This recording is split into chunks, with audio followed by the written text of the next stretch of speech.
welcome to the bait shop, my friend. Saturday night, 7 o'clock. 7:01. A little late on the schedule. That's alright.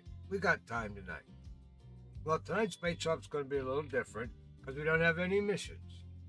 I'm still working on the last one there, the Congo Nightly mission. So, when we get that one done, we'll get it up.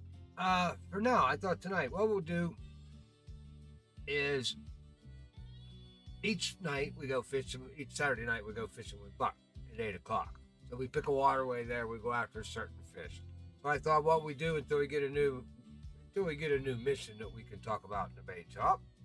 That's what we'd be talking about. So tonight on Fishkin with Buck, we're going back to blue crab. Due to the fact that Buck screwed everything up last week and never hit the go live button. I hope I'm live. I'm sure Wheezy Mouse would be pounding on his feeling there if something wasn't working. So we're going back because we had a good time fishing there. I can't believe it. For 2 hours we caught a lot of bass. We had a good time, multiple places. So I thought we'd go back there with the cameras on this time. And taking a couple of different sticks this time due to the fact of the new update, guys. I'm really liking this new fish mechanic so far. Still not in love with the fish net mechanics there. Again, I'm getting used to them. I'm getting better at it. Let's put it that way. And I feel more confident in it. But it's still got some quirks that I haven't figured out yet. But we're working on it. So we're going to go back to blue crab. We're going to catch some more bass down there. Those bass, you make yourself some good money on those bass, especially the peacock bass. So we'll talk about that tonight. We're going to talk about what these fish hit on. We'll talk about everything in the game. Actually, I should have that up over there. All right, let's get that up. Let's do the fish there, Buck. There we are. So, kind of fish that we're going after, guys. Butterfly peacock, largemouth,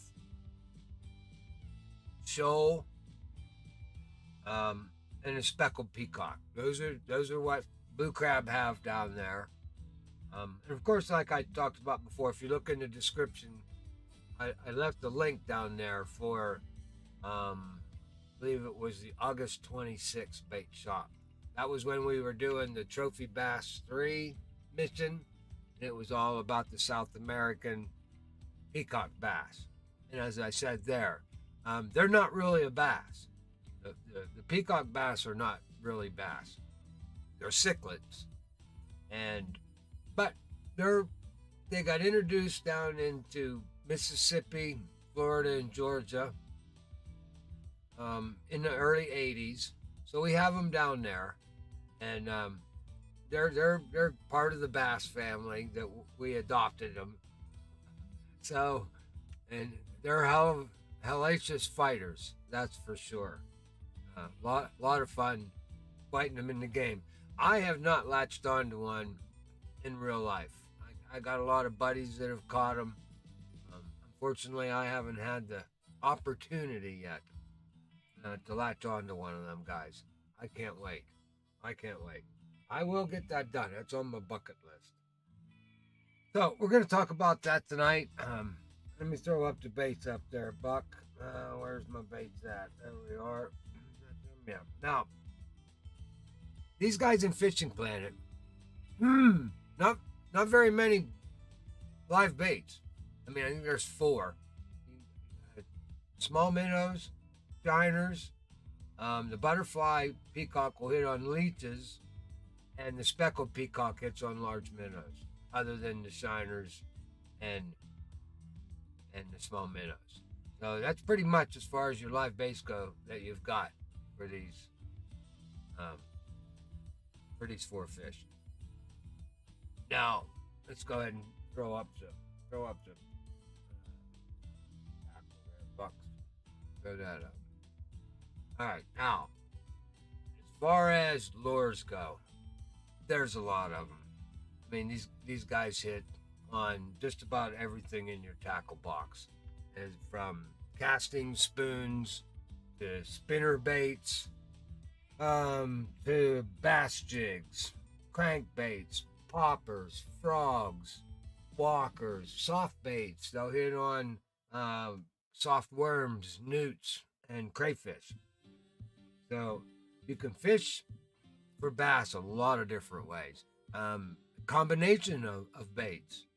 I love to do it in real life, and I do it in the game all the time. And you'll see when we go to look at my weapons, I'm already geared up that way. I'll take a spinner bait and put something on the ass end of it, the trailer. You don't even have to use this.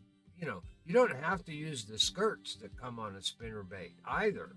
I mean, there are times where I'll take the skirt completely off. It leaves you basically a great big jig head with a great big wide gap, what they call a wide gap, WG hook. It's got a wide gap hook on it. You can hook yourself up any rubber, a tube, a crawfish, anything you want, and it gives you that double bladed action.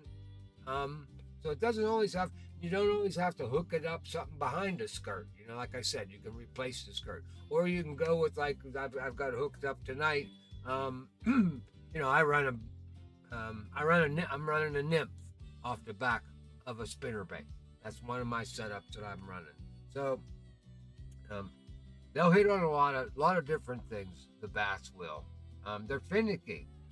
Sometimes you got to hit them right on top of the head, on top of the nose. Depends on the time of the year. Water temperatures a lot. Now, this fish is, they're just. I mean, when you're on them, and it's some of the greatest fishing you can do. But you got to find them, and things have to be right. Barometric pressure. Everything's got to be right. So let's move forward. Let's talk a little bit more. So you got everything up there, Buck. Yeah, you managed to pull that off pretty good. Let's talk about each one now. Let's talk about the largemouth bass off the bat. All right. Freshwater game fish native to North America. All right. Everybody knows that one there. Loved by all the anglers for his fighting excitement. Now, I'm one of those fishermen, personally, pound for pound, I think a smallmouth bass has more fight in him than a largemouth. I think a lot of guys get confused with, the largemouth is, the toughest fighting fish. Oh, they're bigger. I think they're more of pigs and hogs. I think that smallie, you get hooked into a good 3-pound, 2-pound smallie. That's a hell of a nice little fight there. I just check out the short there. Me and Red were out just this weekend, and I latched onto a nice one. He went real close to 3 pounds. And that was a nice fight. Real nice fight. That made my day. That one did. All right. So, what else are these guys? Now, largemouth, you're going to find them mostly in quiet waters, your quiet lakes and streams, not your fast running waters. They like to just lunk around where you're going to find them. Now, they vary in color from a greenish to a blackish color, and they have that dark lateral stripe that runs down to the horizontal stripe. Now, these guys get to be 20 to 50 centimeters, 7 to 20 inches.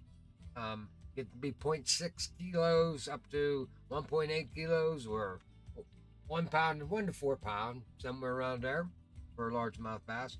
Now, in this game, the unis, they can get up to 75 centimeters, 30 inches, and 11.4 kilos, 25 pounds. Universal predator. Pretty much eat anything. Small fish, snails, crayfish, insects, shrimp, frogs, snakes, salamanders, small water birds, rodents. It don't matter if it gets in the water and these guys can get their mouth around it, they pretty much eat it. All right. Now, the young, they're like 0.6 kilos up to 1.3 pounds. The commons are 1.9 kilos up to 4.2 pounds. The trophies are 3.9 kilo. They get up to 3.9 or 8.6 pound. The unis get up to 10 kilos or 22 pound. And the unis pay out 156 bucks a kilogram. So that's about your money payout on that. Now the shoal bass. Now, the shoal bass is from the Guinness black bass in America, native to North America. Okay. They're olive colored and they have that distinct tiger stripes that go down the side. They got red eyes. They got a reddish colored eyes. Now these guys, 40 to 60 centimeters, 1 to 2 feet, 4 kilos, 8.8 pounds they can get up to. Warm waters of Mississippi. That's where you're going to find these guys. Warm waters of Mississippi, Florida, and Georgia. That's where the shoal bass are running. Now, they eat mainly insects and larvae. They also eat crustaceans, so you get your crayfish. And that's a thing that they don't list in here as one of the baits, but bass love to eat crayfish. So that should be on the list of preferred baits. I've caught them on the crayfish, but it's not on any of the bait charts. You should add that one to your list. Same with the Nile perch. Now that I'm thinking about it, that Nile perch, you can catch him all day long on crayfish. Nice cheap bait for a big fish. Store that one. All right, where'd you go here, Buck? Let's do the payouts here. Commons. They get 1.5 kilos up to 3.3 pound. The trophies get up, they're 2.5 kilos, 5.5 pound. The unis, 4 kilos, 8.8 pounds. Now their payouts, basically, 215, 220, and 240. Unis are common trophy unis. So 215, 220, 240. So your 240 is nice there, way more than 156 a kilo. That's largemouth bass pays out. All right, now, like I said, the butterfly and the peacock bass, I'm not going to talk a lot about them. I went in depth on them. There's a link down in the bottom of the description here. You can go and where I talk about those guys explicitly. Let's just take a look at the butterfly peacock. Common gets up to 2 kilo, 4.4 pound. His payout's 150 a kilo. The trophies, 3.5 kilos up to 7.72 pound. Their payout is 200 a kilo. And a uni, 6 kilo, 13.2 pound, $220 a kilo. Now, here's the speckled bass. And the reason why these guys, you make a lot of money. A lot of these speckled bass, you make over $1,000 a fish down in the Amazon ship. And I don't know we'll find out what it's like. I never paid attention here too much. But I've been paying attention to the payouts lately.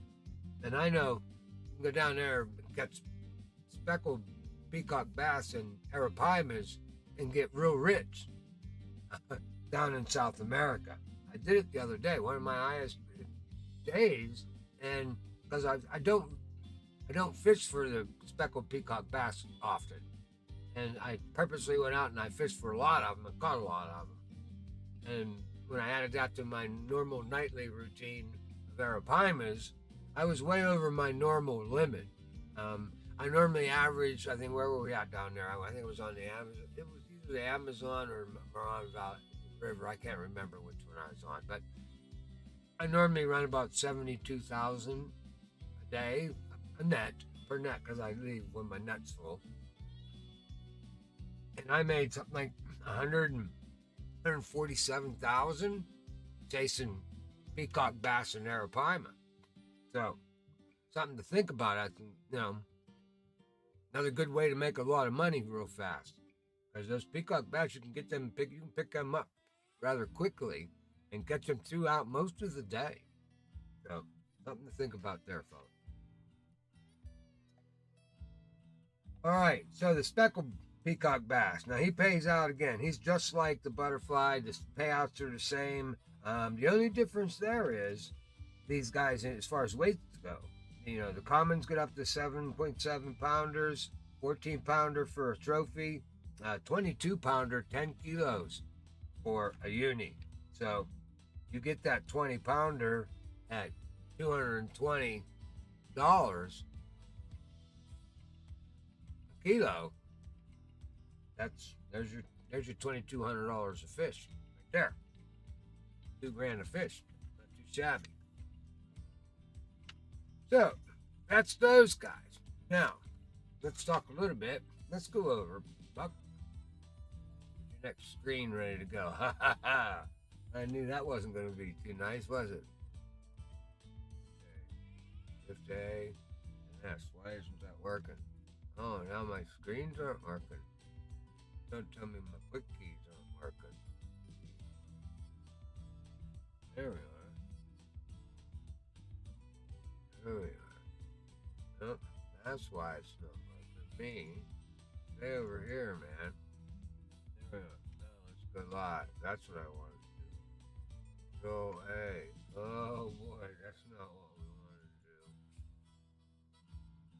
do. Oh, you can't do anything right, can you, Buck? There we are. Oh, we've got it right now. Hey. All right. Go over there. Turn that off. There you are. Now it looks a little bit better.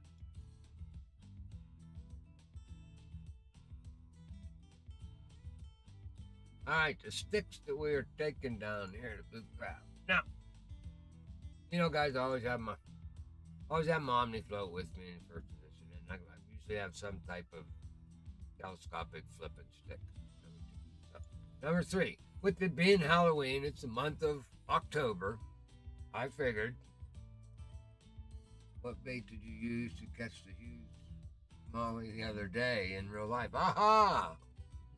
I wasn't reading my text. Sorry about that, honey.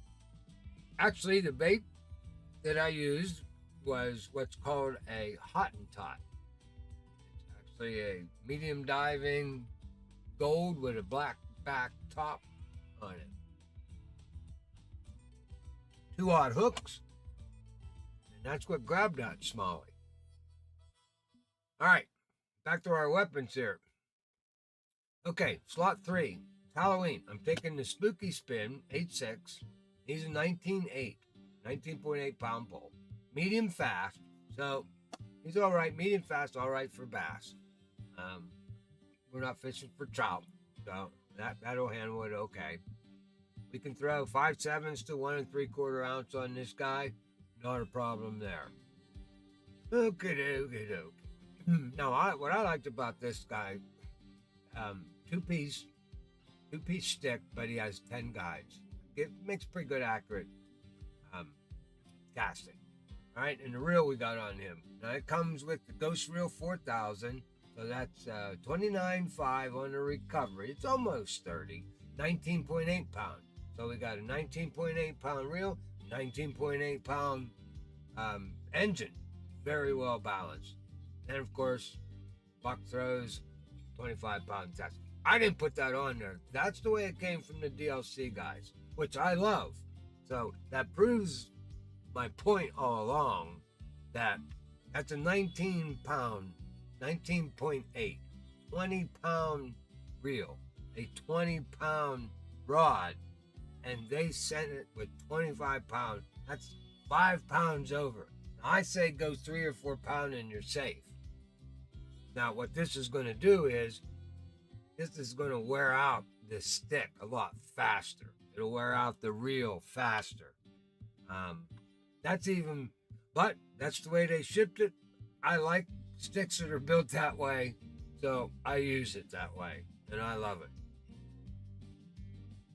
Now, as you can see, I talked about the spinner bait. So we've got the lemon skirt with blades on here, 4/0 hook, 1 ounce, double willow blades.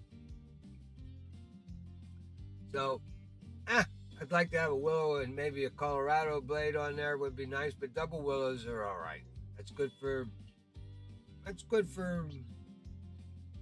not good for deep. I can tell you that. It's not good for real deep. So we want to fish at the middle of the column.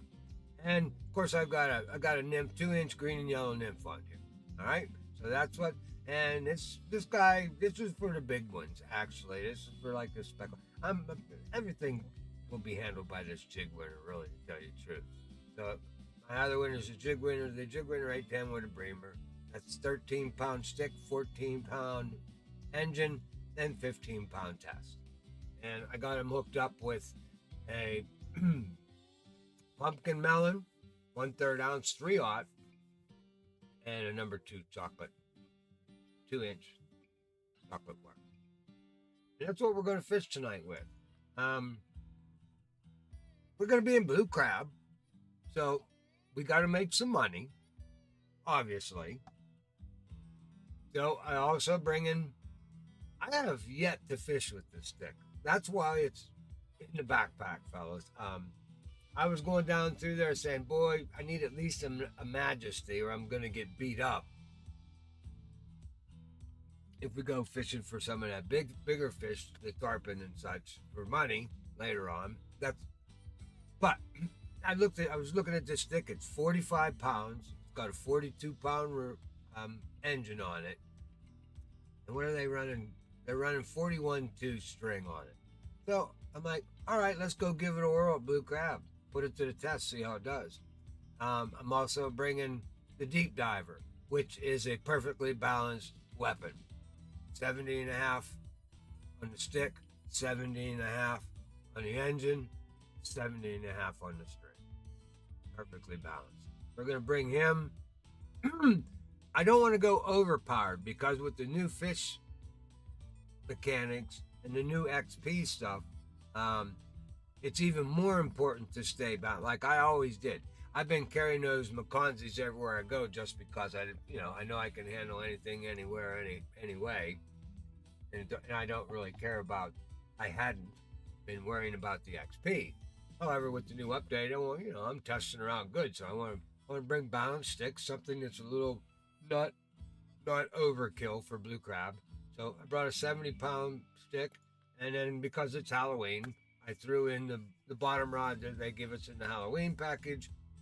He's a 70, and he's not balanced as well as the rest of them. He's a 72.7 on the stick, 70.5 on the engine, and I think he's running 69.5 on the string. But it does the job. It works for me. So that's kind of what we're going to take tonight. So that's what we'll be fishing with. Micah, all right, Buck. Team won 34-30. Micah loves it. And they were playing the Texas Longhorns, I think, this week too. So very good. Very good, Micah. I'm glad for you. Better be ready to go fishing a blue crab tonight. I don't want to hear no song and dance. All right. Back to the mission at hand here. We're good to go here. We're good with our sticks. That's the sticks I'm taking. Let's go over and look. What do we got? 52 buck out of 62. So you need a couple of fish down there yet.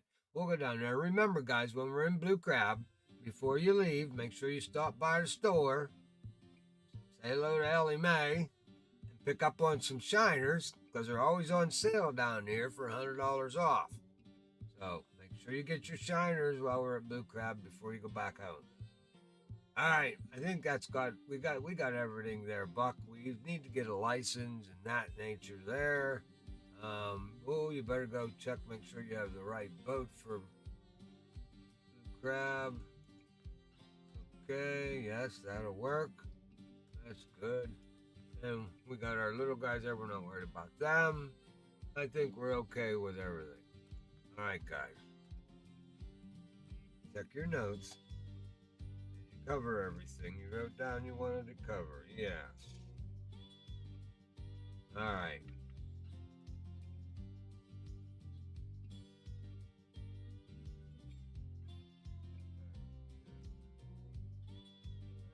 Make that happen.